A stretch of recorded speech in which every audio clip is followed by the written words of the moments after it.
असा स्क्रू काढलाय, हा स्क्रू होता. या ठिकाणी ही SSD अशा पद्धतीची SSD इथं बसवायची. एकदम सोपी आहे. नॉच बरोबर बसवायचे बघायचे. हे नॉच छोटा इकडं मोठा इकडं आणि अशा पद्धतीने बसवायचे. हे बसले की हे या ठिकाणी अर्ध असं प्रेस करून धरायचं आणि या ठिकाणी स्क्रू बसवायचा. तरी SSD आपण या पोर्टवर बसवली तरी बसवल्यामुळं आपल्या कॉम्प्युटरची स्पीड वाढते. हे आपण एकदा चालू करून बघू. कॉम्प्युटरमध्ये बसवल्या कॉम्प्युटरमध्ये आता आपण स्पीडला किती फरक पडतो ते बघू. मी चालू करतो कॉम्प्युटर. चालू केल्या किती वेळ लागतंय चालू व्हायला ते बघू.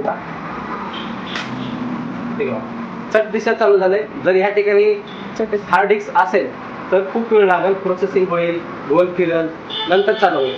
पण ह्या SSD मुळे बटन दाबल्या 1, 2, 3 सेकंदाच्या मध्ये कॉम्प्युटर चालू होत आहे. तर चालू करण्यासाठी SSD वापरली.